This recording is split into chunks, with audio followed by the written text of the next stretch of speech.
Guys, एक simple सा question मैं आपसे पूछना चाहता हूँ। क्या आप भी अपना 1-to-1 कोचिंग का बिजनेस जो है, जिससे आप कुछ साल के लाखों रुपए कमा रहे हो, इसे एक ब्रांड बनाकर, एक बिजनेस बनाकर करोड़ों में अर्निंग करना चाहते हो ना? अगर हाँ, तो आज का वीडियो आपके लिए गेम चेंजर हो सकता है। मैं आपको स्टेप बाय स्टेप बताऊंगा कि कैसे क्रिएटर्स और टीचर्स अपने कुछ लाखों के बिजनेस को करोड़ों में बदल दें। अपना ऑनलाइन ब्रांड बिल्ड करें। ये ओवरनाइट हो जाए ऐसी कोई बात नहीं है, बट हाँ, अगर आप मेरी बताई स्ट्रेटेजीज को फॉलो करते हैं तो आप भी अपनी जर्नी को फास्ट ट्रैक कर सकते हैं। नमस्कार, मेरा नाम आकाश सावकारे है। मैं एक ऑनलाइन बिजनेस कोच हूँ और पिछले कई सालों से कई टीचर्स, क्रिएटर्स, कोचेस को हेल्प करता हूँ अपने कोचिंग बिजनेस को बड़ा बनाने के लिए। अपने YouTube चैनल के माध्यम से मैंने ऐसे कई वीडियो बनाए हैं जो लाखों क्रिएटर्स, टीचर्स को एजुकेट करते हैं। तो आज फिर मैं आपके लिए शानदार सा ये वीडियो लेकर आया हूँ। मैंने जो अपने इस बिजनेस से, इस डिजिटल मार्केटिंग के थ्रू काम से जो भी सीखा, वो मैं आपके सामने बड़े सिंपल से तरीके से रखने वाला हूँ। मैं आपको 3 इंपॉर्टेंट स्टेप बताऊंगा जो आपका बिजनेस ग्रो करने में मदद करेगी। तो चलिए स्टेप बाय स्टेप इन तीनों स्ट्रेटेजीज को समझते हैं।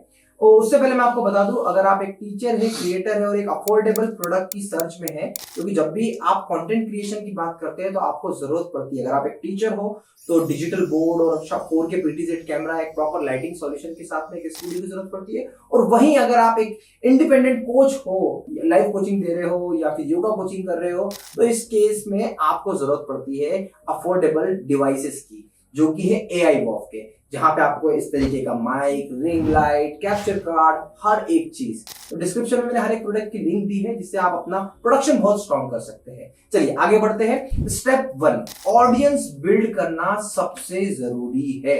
सबसे पहला और इंपॉर्टेंट स्टेप है अपनी ऑडियंस को ग्रो करना, क्योंकि जैसे जैसे आपकी ऑडियंस बढ़ती है वैसे वैसे आपकी डिमांड बढ़ती है। सप्लाई तो हमेशा लिमिटेड ही होती है, पर डिमांड को स्काई हाई पे ले जाया जा सकता है। एग्जांपल देता हूं अपने कोचिंग बिजनेस से। जब हमने कोचिंग स्टार्ट करी तब हमें लोग कितने जानते थे? 500 लोग जानते थे। और भैया 500 लोगों का अगर 10% भी हमारा कोचिंग का कन्वर्जन था तो बहुत अच्छा कन्वर्जन नहीं था।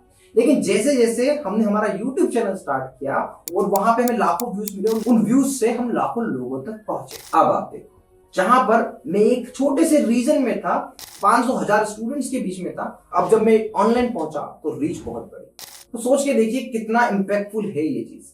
तो इसीलिए एक ऑनलाइन प्रेजेंस ऑफलाइन प्रेजेंस के साथ में होना बहुत इंपॉर्टेंट है। तो अपनी जो रीच है उसको जितना ज्यादा आप बढ़ाओगे उतना बेहतर होगा। देखो, और आपको ये करना सिर्फ YouTube, Instagram, Facebook एड से नहीं, बल्कि एक वैल्यूएबल कंटेंट क्रिएट करना है। देखो, वो कंटेंट जो लोग बार बार देखना चाहेंगे और अपने दोस्तों के साथ में शेयर करना चाहेंगे।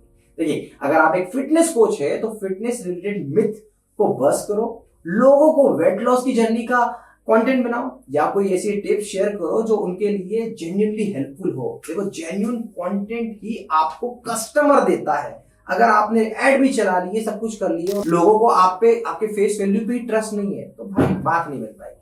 इसलिए ये बहुत जरूरी है। सेकेंड, देखो, इन पर्सन कोचिंग मत छोड़ो। बहुत सारे कोचेस गलती करते हैं, इन पर्सन कोचिंग छोड़ देते हैं जब वो ऑनलाइन बिजनेस बिल्ड करते हैं। मैं आपको बताता हूं, अगर आप अपना इन पर्सन कोचिंग मॉडल को सही तरीके से मैनेज करते हो तो आपकी इनकम 2x से 10x हो सकती है। कैसे? समझते हैं एक एग्जांपल के साथ में। अगर आप किसी एक 1-to-1 कोचिंग के दौरान, चाहे किसी भी टाइप की कोचिंग के दौरान, अगर आप मान के चलो 2,000 रुपए अर्न कर रहे हो और उस महीने का कुछ एक फिक्स अमाउंट बन रहा है, और ऐसे आप 4 कोचिंग कर रहे हो, तो उस केस में क्या होगा कि आपकी पास तो काम करने के लिए 4 ही घंटे हैं या फिर 5 घंटे हैं, और उस 5 घंटे में आप 2,000 रुपए चार्ज कर रहे हो, तो आपका बिजनेस बड़ा कैसे बनेगा?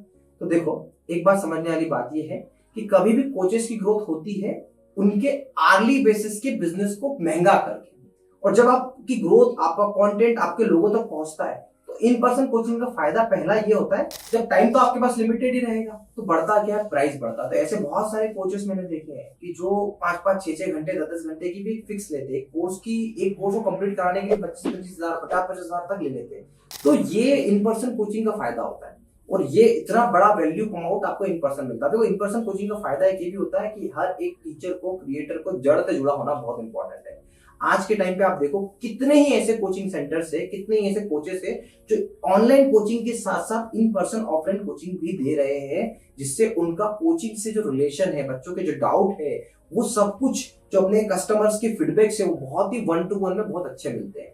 ये बहुत इंपॉर्टेंट है। बहुत से लोग छोड़ देते हैं, आप कभी मत छोड़ो, हमेशा बनाए रखो। जैसे मैंने अपने इन पर्सन ट्रेनिंग देना अपने यूट्यूब चैनल के माध्यम से टीचर क्रिएटर को जरूर रखा है, तो आज मुझे कंसल्टेंसी भी आती है। आज लोग हम पूरे भारत में प्रॉपर्ली स्टूडियो सेटअप कर रहे हैं एआई ऑफ के ब्रांडेड प्रोडक्ट के साथ में, जहां तक कि हमें आज भी बहुत सारे टीचर्स क्रिएटर सिर्फ और सिर्फ इसलिए कंसल्ट करवाते हैं कि वो अपनी एक ऑनलाइन मार्केटिंग स्ट्रेटेजीज या ऑफलाइन मार्केटिंग स्ट्रेटेजी बनवाना चाहते हैं। ये सब क्यों हो पाया? क्योंकि मैंने 1-to-1 मिलना कभी टीचर्स के बीच में छोड़ा नहीं।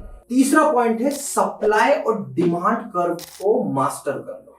देखिए, किसी भी टाइप की कोचिंग हो, या आपकी फिजिकल कोचिंग हो, ऑनलाइन कोचिंग हो, या आप इंडिपेंडेंटली आप किसी भी टाइप के कोच, आपको समझना पड़ेगा कि हर चीज का एक सीजन होता है, और जिस समय पर उस सीजन में उस चीज की डिमांड बहुत ज्यादा होती है। और जब डिमांड ज्यादा होती है तो उस केस में आपके पास दो ऑप्शन होते हैं। पहला ऑप्शन आपको समझना पड़ेगा, इस केस में बड़े ब्रांड्स क्या करते हैं कि उस समय पे अपनी जो प्राइस है उसको मेंटेन करके रखते हैं, डिस्काउंट नहीं देते हैं, और फिक्स अच्छी हाई प्राइस में अपने कोचिंग को, अपने कोर्सेज को सेल करते हैं।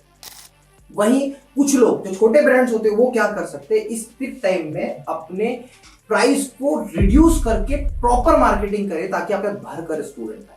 जो सप्लाई और डिमांड का जो कर्व है ना, इसको मास्टर करना पड़ेगा आपको। मतलब कहने का मतलब है कि भाई कब आपका सीजन है, कब आपका सीजन नहीं है, आपका बिजनेस कब अप आता है, कब डाउन आता है, इसका अगर आपके पास में नॉलेज नहीं है तो आप अपने कोर्स की, अपने प्रोडक्ट की सही प्राइसिंग मेंटेन नहीं कर पाएंगे। और कोर्स की सही प्राइसिंग को मैनेज करना, मेंटेन करना बहुत डिफिकल्ट टास्क नहीं है। अगर आप सही तरीके से ऑब्जर्व करो अपने कॉम्पिटिटर जो बहुत एक्सपर्ट है इसमें, उनसे आप अंदाजा लगा सकते हो कि कब किस केस में उनके कोर्स की प्राइस गिर जाती है। ऑफलाइन बिजनेस में भी आप देखो, अगर आप ऑफ सीजन में कोई बच्चा एडमिशन लेने जाता है और वो वहां पर डिस्काउंट की डिमांड करता है, तो बहुत सारे कोचिंग उसे डिस्काउंट भी दे देते हैं, क्योंकि उनका भी एक सर्वाइवल होता है। कोचिंग बिजनेस में हमेशा देखा गया है। अगर आप फिटनेस कोच हो तो फिटनेस कोच के केस में आप देखोगे कि एक ऐसा टाइम आता है जहां पर लोग बहुत ज्यादा जिम जाना पसंद करते हैं। ठंड के टाइम में बहुत लोग जिम जाना पसंद करते हैं, या फिर जब उनकी वेकेशन लगती है तो उस समय पे आप देखो कि उसकी कॉस्ट हमेशा हाई रहती है।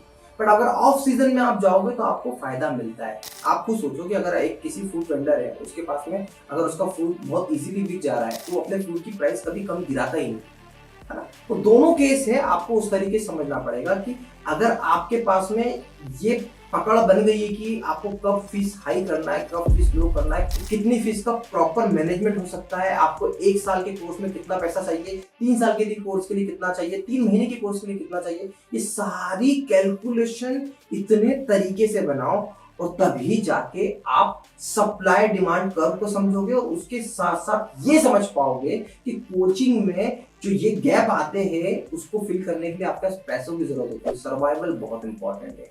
ये गलती मैंने कई कोचिंग्स को करते हुए देखा, उन्हें यही नहीं पता होता, कई कोचेस को यही नहीं पता होता कि कब किस समय पे उनके पास में अच्छे स्टूडेंट आ सकते हैं, क्या उनका सीजन है।